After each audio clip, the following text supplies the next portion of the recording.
많은 사람들이 이제 창세기를 읽어 가실 때 점점 깨닫게 되는 것 하나가 있죠. 그게 뭐냐면 인간의 죄악이 점점 커지는구나. 그리고 대범해지는구나.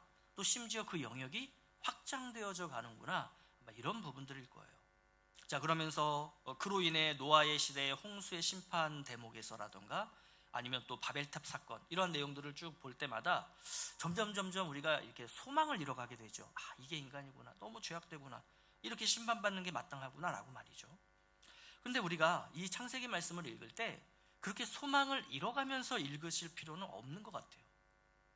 인간의 죄악이 점점 커져가는 것은 분명해요. 그렇다라고 해서 하나님의 자비와 사랑과 은혜가 줄어드는 것은 아니기 때문이에요. 오히려 우리 인간의 죄가 커지면 커질수록 그 하나님의 자비와 은혜도 역시 커간다라는 것을 우리는 창세기를 통해서 발견할 수 있어야 합니다. 오늘 본문 역시 마찬가지예요. 가인의 반응과 또 그에 대한 우리 하나님의 대응을 보면요, 이 3장에서 아담과 하셨던 것, 그 다음에 지금 오늘 4장에서 이 가인과 하는 것이 이렇게 평행하게 진행이 됩니다. 이걸 통해서 인간의 죄가 이렇게 확장이 되어 가는구나, 또 그에 따른 하나님의 은혜는 이렇게 커가는구나, 이런 것들을 우리가 발견할 수 있는 거죠. 우리 내용을 좀 더 보겠습니다. 자, 가인은 제사에서 실패한 후에 어떤 모습을 하나님 앞에서 보였냐면 의기소침했고 그리고 분노했다, 이렇게 우리가 지난 시간에 나눴죠. 하나님께서는 그러한 가인을 이제 회복시켜 주시고 또 위로하여 주시기 위해서 찾아오셨다 그랬어요. 그리고 말씀해 주셨죠. 뭐라고 말씀하셨냐면 너는 죄를 다스리라. 너는 죄를 다스리라. 그러니까 이것이 의미하는 바는 아직 가인이 그 죄에게 완전하게 지배당하지 않고 있다라는 것을 의미하는 거고요. 다시 말해서 얼마든지 스스로 죄를 다스릴 수 있는 그러한 상태였다는 거죠. 그런데 가인은 그러지 않았어요. 가인은 선택할 수 있었어요. 내가 죄를 다스릴 것인가, 아니면 죄에게 다스림을 받을 것인가. 이것은요, 뱀이 하와에게 선악과 앞에서 했던 그 유혹의 내용이기도 했어요. 너 이거 먹을래? 아니면 먹지 않을래? 똑같은 거예요. 지금 이 가인은 죄를 다스릴 것인가 말 것인가라고 하는 이 유혹 앞에 서 있는 거예요. 자, 하나님은 명령하셨어요. 다스림을 받지 마. 네가 죄를 다스려. 이렇게 명령을 하셨지만 그 명령을 강제로 행하도록 하지는 않으셨습니다. 이걸 우리가 이제 흔히 얘기하는 하나님이 우리에게 주신 자유의지라고 얘기하죠. 자유의지. 그러니까 아담과 하와에게 선악과를 먹고 안 먹고의 그 의지, 자유의지가 있었던 것처럼 오늘 이 가인에게도 내가 죄의 지배를 받을 것인가 아니면 내가 죄를 다스릴 것인가 라고 하는 이 양갈래길에서 자유의지가 있었다는 거예요. 내가 가고 싶은 곳으로 가는. 즉 죄를 다스린다는 것은 어찌 보면 가인에게 준 하나의 선악과라고 볼 수 있는 겁니다. 여러분, 이것은 오늘 사는 사람들, 우리들도 동일하게 적용이 됩니다. 이 선악과라는 게 어떤 생물학적 과일만을 얘기하는 게 아니에요.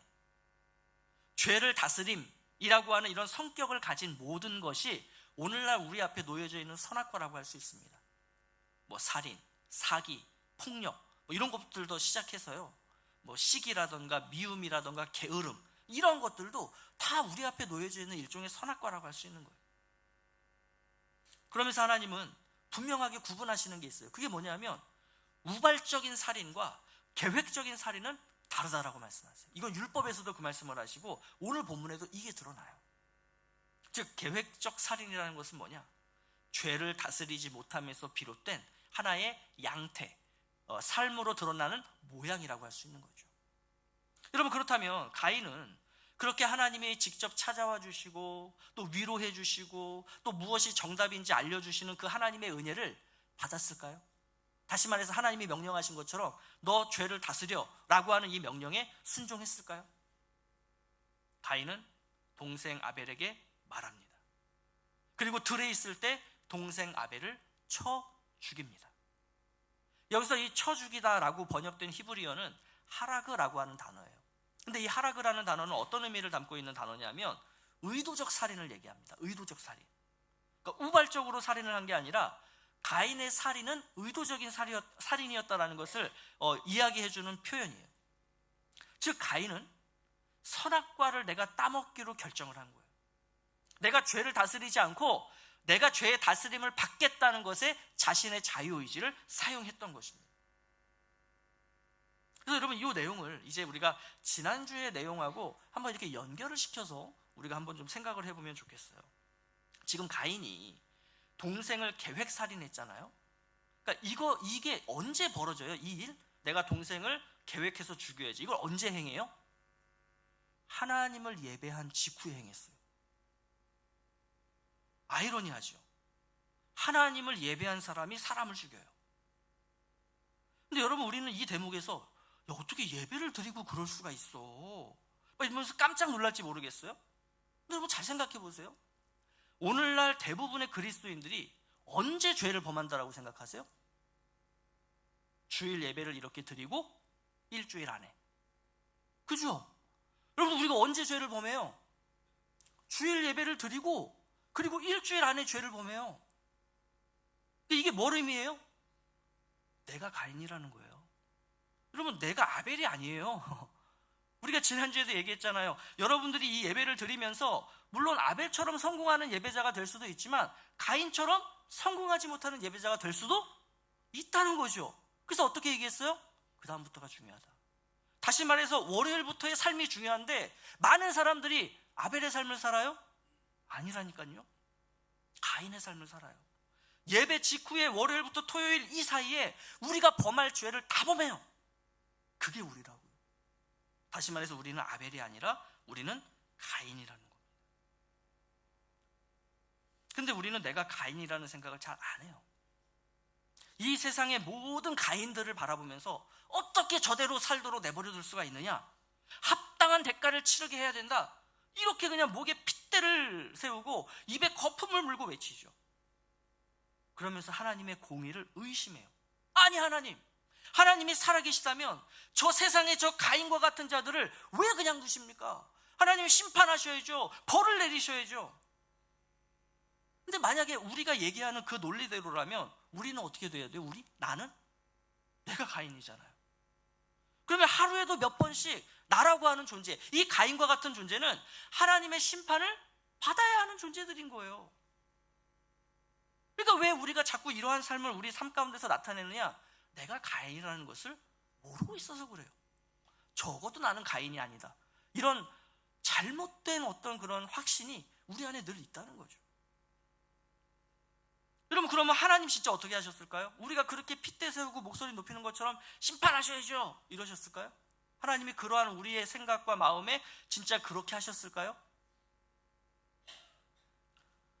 9절 말씀 한번 보겠습니다. 9절 자, 한번 보겠습니다. 시작.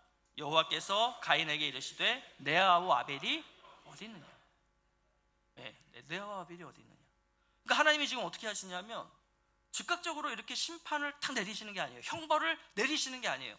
어떤 그 동생 살인에 대한 어떤 대가를 바로 치르도록 하시는 게 아니라 어떻게 하세요? 또다시 가인을 찾아오세요. 왜 가인을 다시 찾아오셨을까요? 그냥 바로 번개를 내려서 때려 죽이셨으면 될 거를 우리가 그렇게 원하고 바라는 대로 저 가인 같은 죄인들 다 그냥 죽여버리면 되잖아요. 그런데 하나님은 우리 생각처럼 그렇게 안 하세요. 다시 찾아오세요. 그리고 가인에게 말씀하세요. 뭘 말씀하십니까? 너의 아우 아벨이 어디 있니? 여러분, 지금 이 장면과 이 말투, 하나님의 이 어감, 이거 우리 어디서 본 것 같지 않으세요? 이거 어디서 봤죠? 아담이 선악과를 먹고 숨었을 때 하나님이 뭐라 그러셔요? 아담아, 너 어디 있어? 라고 물으셨죠. 여러분, 하나님은 공의의 하나님이세요. 이거는 하나님이 죄에 대해서 반드시 심판하시는 분이시다, 이런 의미도 있지만 하나님이 공의롭다라는 것에는 어떤 의미도 담겨 있냐면 하나님은 사람을 차별하지 않으신다라는 의미도 담고 있어요. 그러니까 우리 사람들은요, 아담은 사람을 죽이지 않았지 않습니까? 그런데 가인은 사람을 죽였지 않습니까? 그러니 이 아담과 가인 사이에 차별을 두고 법에 대한 마땅한 형벌을 내려야 됩니다. 이게 우리가 가지고 있는 어떻게 보면 잣대죠. 그러나 하나님은 어떻게 하신다고요? 모두를 똑같이 대하신다. 모두를 똑같이 대하신다고. 차별하지 않으세요. 그러니까 이게 오히려 우리 눈에는 뭘로 보이냐면 이게 오히려 차별처럼 보여요. 아니 쟤는 작은 죄를 지었고 저 사람은 큰 죄를 지었는데 하나님 어떻게 이 두 사람을 똑같이 대할 수 있습니까? 이게 우리는 차별처럼 보인다는 거예요. 근데 성경은 그러지 않아요. 너나 쟤나 똑같은 죄인이야. 니들 눈에 볼 땐 저게 작아 보이고 저게 크게 보이지만 하나님 눈에 볼 때는 어때요? 똑같은 죄인이에요. 똑같이 죽어야 되는 거예요. 죄의 심판을 받으면 죽음이에요. 누구에게나 공평해요. 그게 하나님이시라고요. 근데 더 놀라운 건 뭐냐면 그러한 하나님의 공평이 어떻게 각 사람마다 적용이 되냐면 하나님께서 이렇게 가인에게 나타나셔서 이 말씀하신 거, 가인아 너 동생 아벨이 어디 있어? 라고 물으신 게, 여러분 이거 왜 물으셨죠? 지금 하나님이 정말 몰라서 물으세요? 아닌 걸 우리가 너무 잘 알잖아요. 왜? 하나님은 전지하신 분이니까, 모든 걸 다 아시는 분이니까. 그러니까 아담 때 똑같은 질문을 하나님이 아담에게 하셨어요. 아담아 너 어디 있어? 이거 우리 왜 하나님이 그러셨다 그랬어요? 기회 주시려고. 아직 늦지 않았다고. 회개하고 돌이킬 수 있는 그 기회를 다시 주시는 거예요. 근데 여러분 여기서 우리가 착각하면 안 되는 게 있어요. 하나님이 그렇게 기회를 주셨어요. 그래서 만약에 가인이 돌이켰어요. 하나님 죄송해요, 제가 동생을 죽였어요, 어떡하죠? 라고 했다 그래서 하나님이 그 살인에 대한 죄를 묻고 하시는 분이 아니라는 거예요. 반드시 하나님은 그 가인에게 회개하고 돌이켰어도 뭘 하셨어요? 공의의 심판은 내리셨을 거예요. 근데 생각해 보세요. 하나님의 공의의 심판만 받는 것과 그 하나님의 공의의 심판이 있지만 나를 사랑하시는 하나님의 은혜와 사랑이 내 안에 같이 있어요. 그러면 이 공의의 심판이 어떻게 느껴지겠어요? 어떻게 느껴지겠어요? 자, 처음부터 생각해 볼까요? 공의의 심판만 있어요. 어떨 것 같으세요? 절망이에요. 끝장이에요. 내 삶이, 내 모든 것이 다 무너지는 거예요. 그런데 하나님의 공의와 심판, 공의의 심판이 나에게 있는데 지금 하나님의 은혜와 사랑이 나에게 동시에 있어요. 그러면 이 하나님의 공의의 심판이 나에게 어떻게 느껴질까요? 버티고 견딜 수 있어요. 이것이 나를 해하고 나를 엉망으로 만들고 나를 짓누르는 게 아니라 그 하나님의 공의의 형벌이 내 안에서 무슨 역할을 해요? 하나님의 사랑과 은혜와 더불어서 나를 영적으로 성장시키고 성숙하게 만들어가는 거예요. 비록 하나님의 공의의 형벌이 지금은 나에게 너무나 힘들고 고통스럽고 괴롭지만 하나님이 주신 이 형벌을 내가 달게 여기고 이것을 인내하고 참으면 어떻게 되는 거예요? 그 하나님의 공의의 형벌이 나를 더 하나님의 자녀답게, 나를 더 하나님 나라의 성도답게, 나를 더 예수 그리스도의 그 제자답게 그렇게 우리를 이끌어 간다라고 하는 것이죠. 결국 하나님이 이렇게 또다시 가인을 찾아오셔서 그 동생을 죽인 그 가인을 찾아오셔서 너 동생 가인 어디 있니? 라고 물으신 것은 하나님이 끈질기게 가인을 붙들고 계시다는 거예요. 얘가 지금 자신의 자유의지를 죄에게 내주기로 결정했지만 그럼에도 불구하고 하나님은 어떻게 하시는 거예요? 포기하지 않으시는 거예요. 끈질기게 붙들고 있는 거예요. 거기 아니라고. 여러분, 창세기는 하나님의 심판으로 가득 차 있는 책이 아니에요. 오히려 그 죄로 인해서 점점 확대되어지는 그 인간들, 그 세상을 하나님은 포기하지 않으시는 그 하나님의 은혜가 담겨 있다라는 이야기를 창세기는 처음부터 끝까지, 근데 창세기만이 아니라 쭉 흘러서 요한계시록 마지막 권까지 성경은 이 기조가 쭉 흘러가고 있다는 거예요. 그렇다라고 해서 여러분, 하나님의 은혜를 받지 않겠다라고 거듭해서 거부하는 자들에게 하나님은 어떻게 하실까요? 어느 순간 그 은혜를 거두신다는 거예요. 아, 이러면 끝이에요. 하나님이 그 은혜를 거둬가시면 끝이에요. 자, 그렇다면 가인은 이 하나님의 은혜를 어떻게 했을까요? 한 번 실패했어요. 하나님이 찾아와서 죄를 다스려라. 근데 안 다스릴 거예요. 나는 죄의 지배를 받을 거예요. 자, 한 번 실패했어요. 다시 하나님 찾아오셨어요. 하나님이 또 물으세요. 너 동생 아벨 어디 있니? 가인은 이 하나님의 은혜를 잡았을까요? 안 잡았을까요? 자, 가인은 이렇게 반응해요. 내가 알지 못하나이다. 내가 내 아우를 지키는 자니까. 가인은 그 하나님의 은혜를 거부하겠다는 것에 또다시 자신의 자유의지를 사용했어요. 여러분, 가인의 이 말, 내가 알지 못하나이다, 내가 내 아우를 지키는 자니까, 이 말에는 중요한 우리 인간의 죄성이 두 가지가 담겨 있어요. 그러니까 우리의 거의 대부분의 죄성에는 이 두 가지가 담겨 있다라고 보시면 돼요.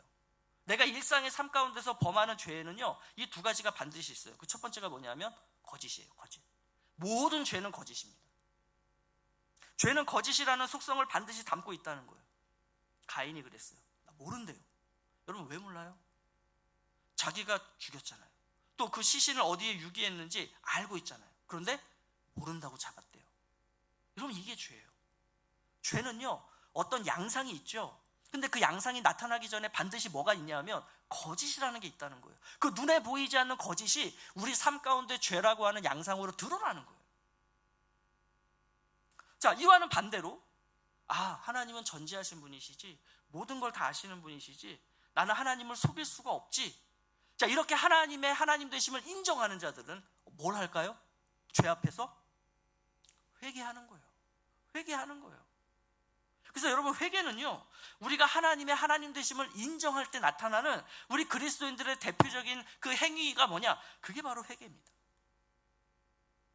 그러니까 회개가 없는 삶은 뭘로 보면 돼요? 하나님을 하나님으로 인정하지 않고 살겠다라는 삶으로 봐도 틀리지 않아요. 그래서 여러분, 내가 회개하는 삶을 살고 있는가를 여러분들이 잘 점검해 보셔야 됩니다. 자, 두 번째는 뭐냐면 아담과 하와 때처럼 하나님께 책임을 돌려요. 자, 내가 내 아우를 지키는 자니까, 그럼 여기에는 어떤 의미가 담겨 있어요? 누가 이거를 지켜야 된다는 거예요? 내 아우를? 하나님이 지키셔야죠. 아니, 하나님이 내 동생을 지키지 않으시니 내가 뭐 할 수 있었던 거예요? 죽일 수 있었던 거예요. 그러니까 내가 동생을 죽인 것은 내 죄가 아니라 누구 때문이라는 거예요? 하나님 때문이라는 거예요. 지키셨어야죠. 내가 안 죽이게. 하나님이 지키셨으면 내가 그 아이를 왜 죽입니까? 이런 의도가 담겨 있는 거예요. 여러분, 오늘날에도 하나님을 향해서 이렇게 대하는 사람들이 너무나 많아요. 너무나 많아요. 제가 이런 대목 나올 때마다 그냥 이해하기 쉬우라고 드는 비유가 있죠. 본인이 술 마시고 운전하다가 사고를 냈어요. 그래서 굉장히 무거운 법적 처벌을 받게 됐어요. 그래서 이 사람이 뭐라 그래요? 아니, 하나님, 왜 내가 음주운전을 하도록 내버려 두셨습니까? 아니, 하나님, 내가 운전을 하더라도 그 교통사고가 났을 때 그 사람이 죽도록 하시면 안 되는 거 아닙니까?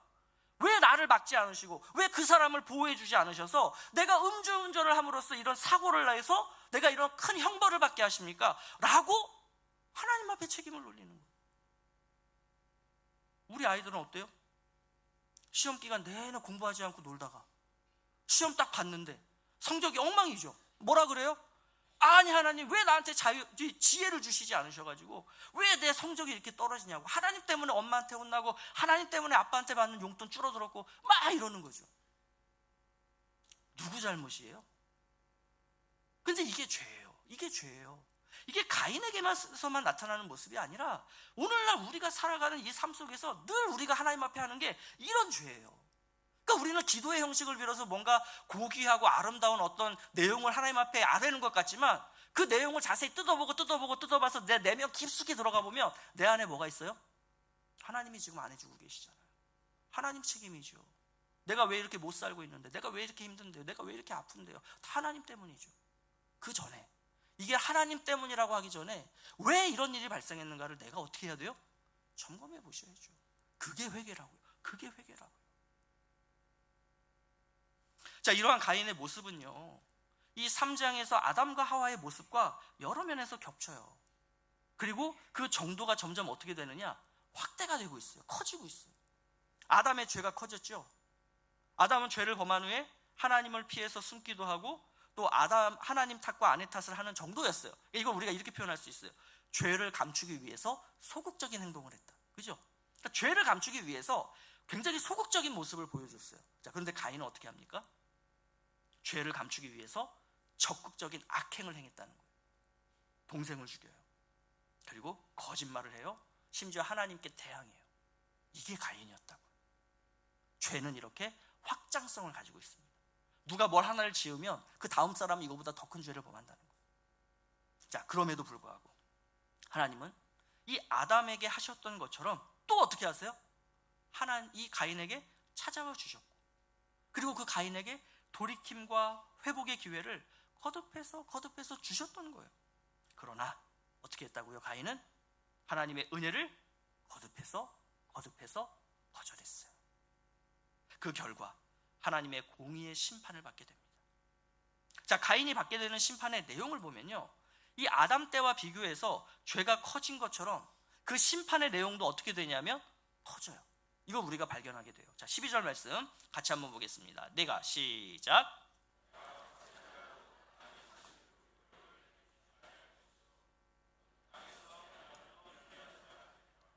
자, 아담에게는 너의 평생에 수고하여야 그 소산을 먹으리라 이렇게 말씀하셨어요. 그러니까 이거를 우리가 지난번에 얘기할 때 그 이야기했죠.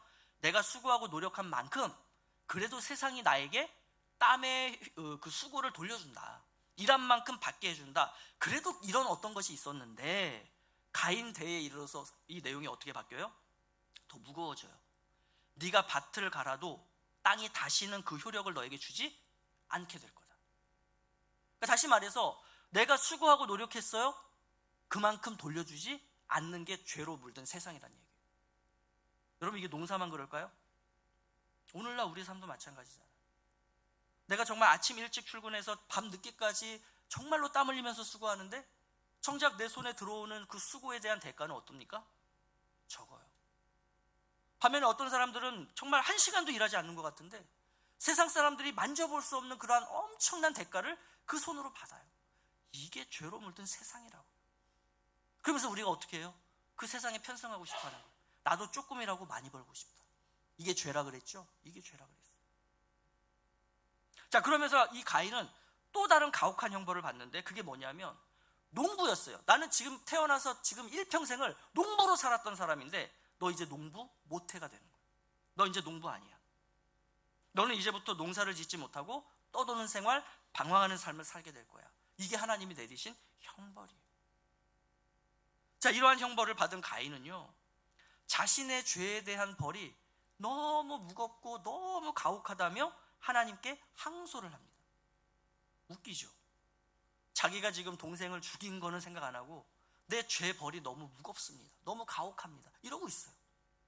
자, 그러면 가인은 왜 그렇게 생각하느냐? 이거를 좀 우리가 볼 필요가 있어요. 가인은 자신이 받은 죄 벌을 4가지로 구분하고 있어요. 자, 4가지가 무엇인지를 우리 성도님도 한번 찾으면서 우리 14절을 함께 한번 보겠습니다. 자, 주께서 시작.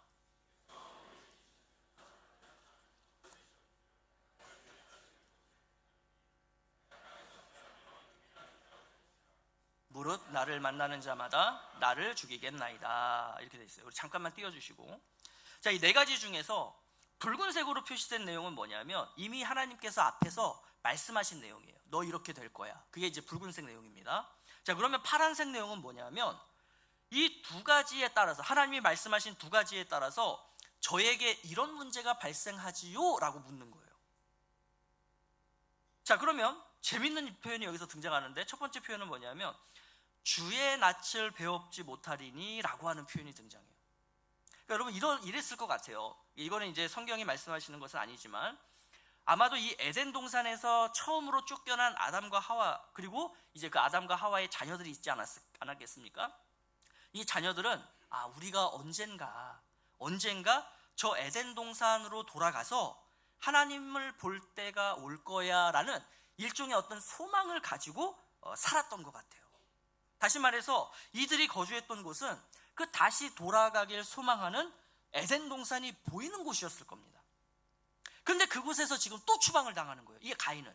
거기서 또 추방이 되어서 유리하는 자가 되면 어떻게 될 거라를 걱정하는 거예요. 내가 에덴 동산으로 돌아갈 기회를 완전히 잃어버리게 되는 거지요를 걱정하는 거예요.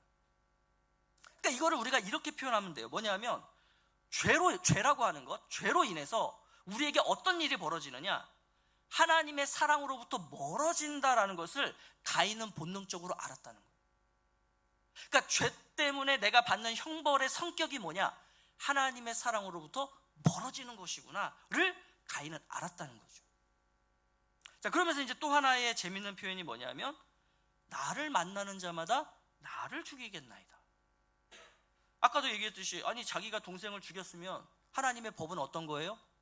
우리가 그때 동사사상법이라 그래서 눈에는 눈, 이에는 이, 죽음에는 죽음, 소는 소 이렇게 얘기했죠. 이런 것들이 있어야 된단 말이에요. 그러면 자기가 죽어야 되는 거예요. 그게 죄에 합당한 형벌이에요. 근데 하나님이 죽이시진 않잖아요. 그러면서 얘가 걱정하는 것이 뭐냐면, 가인이 걱정하는 것이 뭐냐면, 내가 누군가로부터 죽임을 당하면 어떡합니까? 이 걱정하고 있는 거예요. 그러니까 여러분, 이것도 뭘 의미하냐면, 죄라고 하는 것은 우리를 어떻게 만드냐면 이웃사랑으로부터 멀어지게 만든다는 거예요.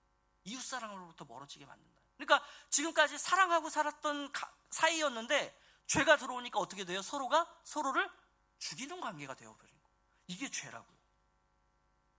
그러니까 이렇게 죄는 우리로 하여금 하나님의 사랑으로부터 멀어지게 만들고 이웃사랑으로부터 멀어지게 만드는 거예요. 그럼 여러분 한번 생각해 보자고요. 이 죄의 문제가 해결된 사람들은 어떻게 되겠어요? 이 죄의 문제가 해결된 사람들은 어떻게 되겠어요?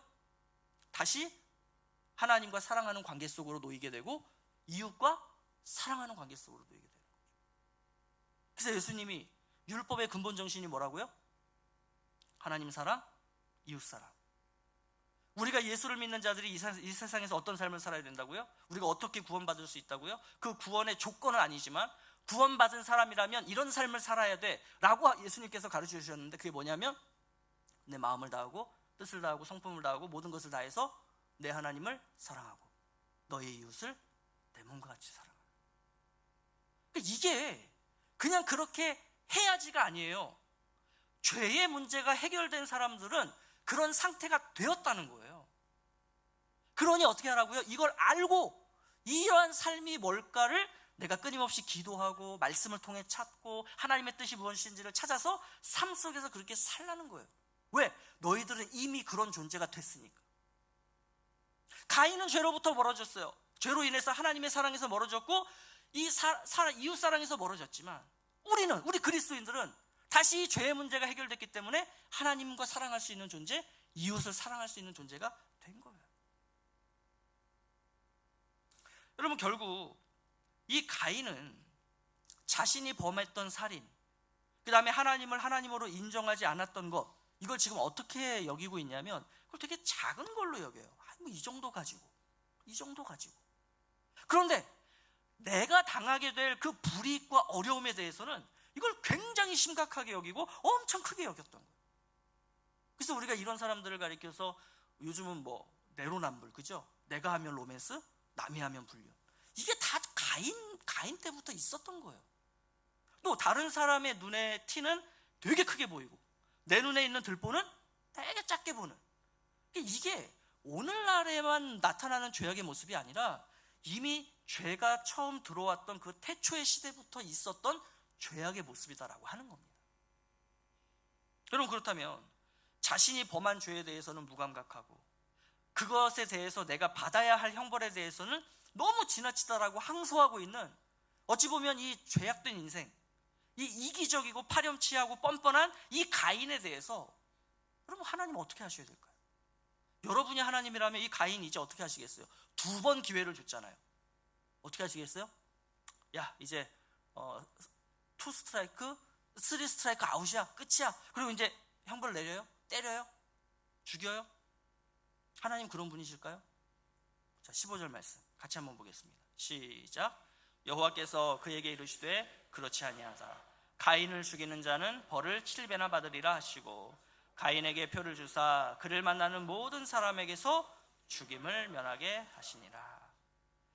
파렴치하고 이기적이고 뻔뻔한 죄인이었지만 하나님께서는 그런 가인을 또 어떻게 하세요? 달래주세요. 위로해주세요. 아니야, 너의 우려처럼 그런 일이 벌어지지 않을 거야. 가인을 죽인 자는 벌을 7배나 받을 거다. 그러면서 가인에게 표를 주세요. 모든 사람에게서 죽임을 면하는 그러한 표를 말이죠. 여러분, 여기서 이제 우리는 이런 궁금함이 좀 생길 것 같아요. 아담과 하와 그리고 가인과 아벨 외에 또 다른 사람들이 있었다고? 그렇죠? 가인이 누군가에게 죽임을 당할 걸 걱정하고 있잖아요. 그럼 도대체 이 사람들은 누구냐? 그죠? 어떤 이런 우리의 궁금함을 불러일으키는 요소들이 나타난단 말이죠. 여러분, 이 가인을 죽이려고 한다는 그 가인이 걱정하는 그 사람들은 누구였을까요? 이 사람들은 어디서 온 걸까요? 심지어 17절 말씀에 보면 가인에게 누가 있어요? 아내가 있어요. 아니, 그럼 도대체 이 가인의 아내는 어디서 나타난 건가? 라고 말이죠. 근데 성경은 이것에 대해서 말씀을 하고 있지는 않지만 이게 불가능한 일이다 또는 꾸며낸 일이다가 아니다라는 것을 우리가 이렇게 변증을 할 수 있습니다. 변증을 할 수 있어요. 여러분, 성경은요 하나님의 말씀을 기록할 때 이렇게 연대기 순으로 기록을 해놓은 게 아니에요. 그 메시지에 필요한 사안들을 선별을 하고 그 주변에 있는 것들은 다 지워놓습니다. 왜냐하면 중요한 것에 집중할 수 있도록. 그러니까 지금 성경은요, 가인의 아내가 누구였을까, 가인을 죽이려고 했던 사람들이 누구였을까에 포인트를 두지 않으니 그것에 대한 설명을 하지 않아요. 근데 분명한 건 뭐냐면 그런 사람들이 있었다는 거죠. 존재했다는 거죠. 그러면 그게 어떻게 된 일일까라고 할 때 우리가 이제 나름의 해석을 할 수 있다는 거예요. 자, 이런 거죠. 일단 오늘 본문의 경우 가인은요, 아담과 하와의 장남일 수도 있고 장남이 아닐 수도 있어요. 그죠? 성경 어디에도 가인이 장남이다라고 첫 번째 아이라고 하는 근거는 어디에도 없어요. 자, 어쨌든 이 아담과 하와는 그렇게 에덴 동산에서 쫓겨난 후에 생육하고 번성하라라고 하는 하나님의 이 명령을 어떻게 했겠어요? 그럼에도 불구하고 본인들이 죄로 인해 추방됐지만 이 명령을 어쨌든 붙들고 최선을 다해서 지켰을 거예요. 그러면 아벨이 죽고 셋을 다시 낳게 되었을 때 아담이 몇 살이었다라고 성경이 말씀하냐면 130살이었다라고 얘기를 해요. 그러면 이제 우리가 넉넉 잡고 130년이라고 가정을 하고, 자, 이전까지 자녀들을 낳았다면 여러분 얼마나 많은 자녀를 낳았을까요? 최선을 다했죠. 생육하고 번성하기 위해서. 그래서 어떻게 해요? 잉태하고 낳고, 바로 잉태하고 낳고, 또 잉태하고 낳고. 그러면 얼마나 많은 인류가 이 땅 가운데 태어났을까요? 이제 이런 부분들을 고려를 했을 때 이 가인이 아벨을 죽이고 아담이 셋을 다시 얻을 때 그 당시에 굉장히 많은 아담과 하와의 후손들이 이 땅을 채우고 있었을 것이다. 뭘 넓은 땅이 아니라 그 살아가고 있는 지역을 얘기하겠죠. 그렇게 이제 우리가 볼 수 있고요. 자, 그 다음에 이제 태초의 인간이라고 하는 어떤 특수한 상황 속에서 우리가 근친간에, 그러니까 형제가 자매가 결혼을 하고 아이를 낳고 하는 이 가정을 꾸릴 수밖에 없었겠죠. 그러니까 이것은 하나님의 어떠한 창조 법칙 안에서 이게 어떤 생물학적으로나 또는 윤리 도덕적으로 큰 문제가 되지는 않았을 것이다라고 또 이렇게 보는 겁니다. 자, 물론 하나님의 창조 법칙 중에 일부 일처제는 분명해요. 그리고 이후에 하나님께서는 이 율법을 통해서 근친 간의 결혼을 그때는 금지하십니다. 그러니까 어느 시점까지는 하나님께서 이러한 부분을 위해서 의도적으로 사람들이 형제 자매 간의 근친 결혼을 할 수 있도록 허용을 하셨을 것이다. 이렇게도 이제 우리가 보는 거예요. 자, 그렇다면 이렇게 이제 정리를 할 수 있죠. 가인의 아내가 누구였겠어요? 자기 형제 중에 한 명이었을 거예요. 그죠? 자기 형제 중에 한 명이었을 거예요. 몇 번째 딸인지는 모르겠어요. 아담과 하와의 몇 번째 딸인지는 모르겠지만 아담과 하와의 여자 형제였을 것이다. 자, 그리고 이 가인이 우려했던 나를 만나는 자마다 나를 죽일 것이다 라고 하는 이 내용도 결국은 지금 누구를 두려워하고 있는 거예요? 형제 자매들을 두려워하는 거예요. 그러니까 남이 아니에요. 남이 아니에요. 지금 가인이 두려워하는 건 뭘 두려워하냐면 내가 내 형제 아벨을 죽였잖아요. 그러면 내 형제들도 누구를 죽일 수 있다는 거예요? 나를 죽일 수 있다는 거예요. 왜? 내가 이미 이 물꼬를 텄기 때문에. 내가 이미 이 죄의 가능성을 내가 열어버렸잖아요. 내가 형으로서 동생을 죽여도 돼. 그러면 또 다른 나의 형제들이 나를 어떻게 하겠어요? 야, 너도 아벨 죽였지? 나도 너 죽일 거야. 이럴 수 있다는 거예요. 이거를 지금 가인이 걱정하고 두려워했던 거예요. 자, 이런 상황에서 하나님이 뭘 주셨다는 겁니까? 표를 주셨다는 거예요. 표. 이게 어떤 형식의 표냐? 성경이 역시 말씀하고 있진 않아요. 그러나 이 정황을 우리가 봤을 때 모두가 그거를 확인할 수 있는, 볼 수 있는 표였어요. 가인이네? 저거 그 표네? 알 수 있는 그런 명확한 표였을 것이다 라는 거죠. 자, 그럼 중요한 건 뭐냐면 그 표의 모양이 뭐였고 어디에다가 갖다 붙여놨을까가 중요한 게 아니라 이 표가 담고 있는 의미가 뭐냐는 거예요. 학자들은 두 가지의 상반된 의미를 함께 담고 있는 표였을 것이다 이렇게 봅니다. 자, 그게 뭐냐면 첫 번째는 형제를 죽인 자라고 하는 일종의 주홍 글씨예요. 형제를 죽인 자. 그래서 멀리서 그 사람의 표를 보면 저 사람 형제를 죽인 사람이네? 이렇게 모두가 보고 알 수 있는 그러한 표현을 것이고 그런 의미일 것이다 라는 것이에요. 근데 또 하나의 의미가 뭐냐면 아까 하나님이 말씀해 주셨던 것처럼 보호해 주시는 표현. 그렇지만 얘를 손대면 안 된다, 얘에게 해코지하면 안 된다, 이 가인을 죽이면 안 된다라고 하는 일종의 보호 표식, 보호 장비였다는 거죠. 근데 여러분 보세요. 아담과 하와 때도 이런 게 있지 않았나요? 그죠? 그러니까 이 개념, 하나님의 공의의 의미와 하나님의 사랑의 의미. 공의의 의미는 뭐예요? 얘는 죄인이다라고 하는 분명한 낙인이죠. 얘는 죄인이다. 그러면서 뭐예요? 이 아이는 나의 보호를 받고 있는 존재다. 이 두 가지, 사랑과 공의의 의미를 담고 있는 이게 낯설지 않다는 거예요. 왜 그러냐면 이미 아담과 하와 때 이게 한번 주어졌어요. 그게 뭡니까? 가죽옷이요. 가죽옷이 뭐였어요? 아담과 하와가 죄를 짓고 나서 자신들이 창피하니까 치부를 가린 거잖아요. 부끄러운 거예요. 그러니까 하나님의 공의의 표식이에요. 얘는 죄 지은 자다. 그렇지만 이 가죽옷을 통해서 하나님께서 이들에게 뭘 주세요?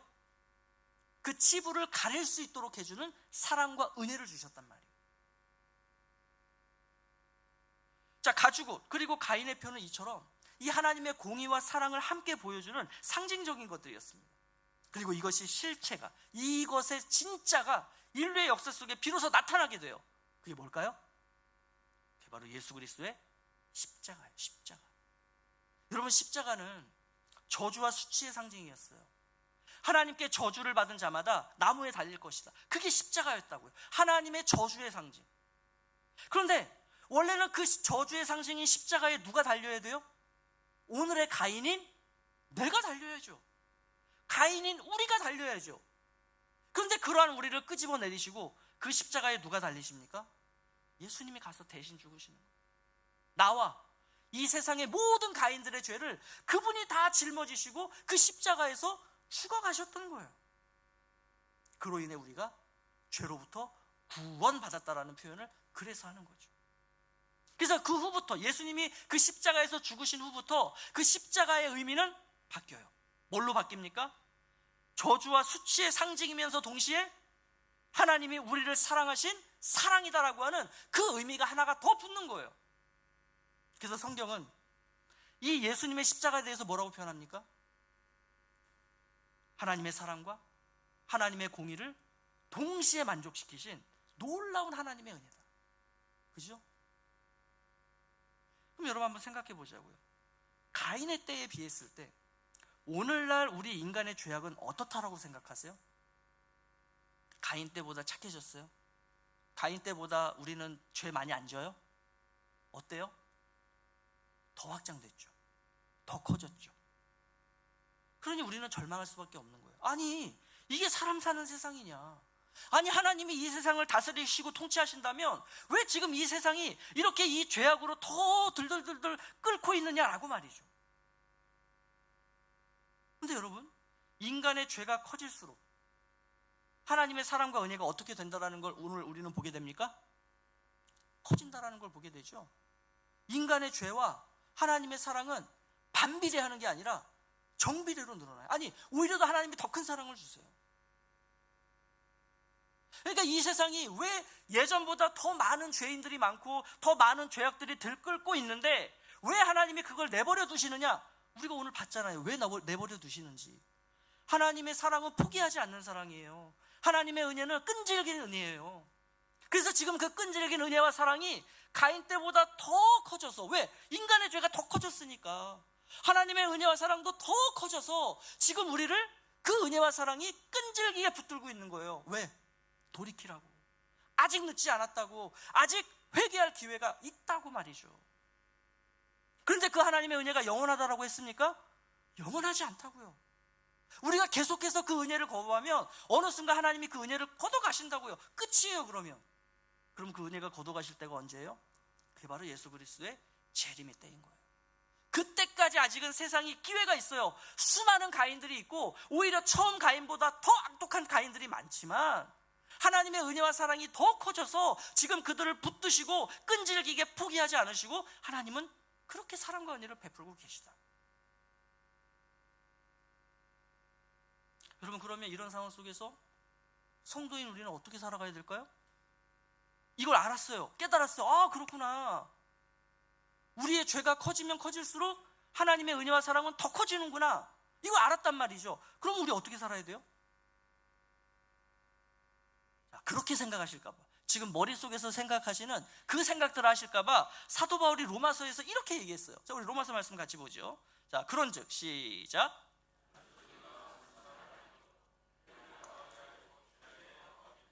그럴 수 없느니라. 죄에 대하여 죽은 우리가 어찌 그 가운데 더 살리오? 그러므로 너희는 죄가 너희 죽을 몸을 지배하지 못하게 하여 몸의 사욕에 순종하지 말고, 또한 너희 지체를 불의의 무기로 죄에게 내주지 말고, 오직 너희 자신을 죽은 자 가운데서 다시 살아난 자 같이 하나님께 드리며 너희 지체를 의의 무기로 하나님께 드려라. 여러분, 이게 지금 무슨 얘기하고 똑같아요? 이거 가인에게 해주신 말씀이잖아요. 너 죄를 다스려라. 지금 이거를 이렇게 설명해 놨잖아요. 인간의 세상은요, 편해지고 과학이 발달하고 우리가 살아가는 모든 것들이 이렇게 좋아지면요, 인간의 죄는 더 커져요. 더 커져요. 이건 이제 우리가 다음 그 본문에서 보게 될 텐데, 이 가인이 만들어 놓은 이 가인의 문화는요, 죄의 문화예요. 그렇기 때문에 이 문화가 확장되고 이 문화가 더 발달할수록 인간의 죄는 더 커질 수밖에 없어요. 그렇지만 뭐도 함께 커진다고요? 하나님의 사랑과 은혜도 함께 커진다고. 그 커지는 하나님의 사랑을 우리가 알았기에, 그러면 더 큰 죄 져도 되겠네? 더 큰 죄 지면 하나님이 더 큰 사랑, 더 큰 은혜 주시겠네? 라고 생각하는 것이 또 당연하지만, 근데 우리는 어떻게 하자고요? 우리는 그럴 수 없다. 왜? 우리는 죄의 문제를 해결 안 받은 자들이니까. 하나님의 사랑을 회복했고 이웃의 사랑을 회복한 그러한 자들이니까 이제는 어떻게 하자고요? 죄를 다스리는 삶으로 나아가자고요. 너희 지체를 불의의 무기로 죄에게 내주지 말고 죄를 다스리고, 오직 너희 자신을 누구에게 드려라? 더 적극적으로 하나님께 드려라. 너희 지체를 의의 무기로 하나님께 드려라. 여러분, 이제 고난주간이 시작이 됩니다. 고난주간은 예수님께서 죄로 인해서 잃어버린 그 하나님 나라를 되찾기 위해서 자발적으로 그 고난의 자리로 당하셨던 그것을 묵상하는 절기죠. 여러분, 제가 우리 이 성도님들이 고난주간 보내는 모습을 볼 때 이렇게 조금 늘 안타까운 게 있어요. 그게 뭐냐면, 고난주간을 자꾸 뭘로 생각하냐면, 주님의 고난을 슬퍼하는 기간, 애도하는 기간, 이렇게 자꾸 우리가 고난주간을 보내려고 그래요. 또 실질적으로 그렇게 말씀하는 분들도 있고. 근데 여러분, 이거 아니에요. 물론 우리가 옛날에 우리 일제강점기 때 우리나라의 주권을 수복하기 위해서 우리의 그 선배들, 조상들이 자신의 몸을 아낌없이 버리고 나라의 독립을 위해서 그렇게 죽어갔잖아요. 그죠? 또 우리의 신앙의 선배들이 교회를 지키겠다고, 신앙을 지키겠다고 정말로 그 모진 고난을 당하면서 죽어갔잖아요. 우리나라뿐만이 아니라 이 세상에 있는 많은 교회들의 역사가 똑같잖아요. 그들은 우리가 애도할 수 있어요. 그들의 슬픔은 우리가 묵상할 수 있어요. 왜? 그들은 죽은 자들이니까. 그런데 예수님이 죽으셨어요? 죽으셨죠? 근데 어떻게 하셨어요? 부활하셨잖아요. 살아계시잖아요. 아니, 그 살아계신 주님 앞에서 주님 왜 죽으셨어요? 이거 오히려 이상한 거 아니에요? 아니, 아직 죽지도 않은 아버지에게 우리 아버지 죽으셨어요, 그걸 애도하고 그렇게 우리가 고난을 슬퍼한다고요? 아니라고요. 그럼 도대체 이 고난주간이 우리에게 왜 주어졌으며 1년에 한 번씩 이거 왜 해요? 왜 예수님이 고난을 받으셨냐는 거예요. 아니, 예수님이 바보 멍충이어서, 아니면 예수님이 힘이 없어서, 능력이 없어서 그 고난을 그렇게 받으신 거예요? 그러니 너희들은 예수님처럼 고난받지 말고 이 세상에서 너희들이 가질 수 있는 최고의 고난과 최고의 명예와 최고의 돈을 가득 모아서 그걸 가지고 너희들이 이 세상을 다스리고 지배해라, 이거 묵상하자라고 고난주간 보내는 거예요? 아니잖아요. 이 고난주간에 우리는 뭘 묵상합니까? 주님이 이렇게 고난당하신 이유는 이 땅에서 하나님 나라를 다시 세우시기 위함인데, 그 하나님의 나라를 다시금 온전케 하시기 위함인데, 그걸 위해서 주님이 하신 것이 뭐냐? 자발적 고난인데, 여러분 이 세상에서 하나님 나라를 세워간다는 삶이 뭐겠습니까? 그걸 오늘 본문에서 하나님이 주신 말씀으로 표현하면 죄를 다스리는 거예요. 사도 바울의 표현을 빌자면 너의 지체를 의의 무기로 하나님께 드리는 거예요. 이 삶을 살려면 반드시 뭐가 있을 수밖에 없어요? 고난이 있을 수밖에 없어요. 즉 내가 고난 주간을 통해서 우리는 뭘 하냐 하면, 내가 적극적으로 주님의 고난 가운데 내가 나가겠습니다.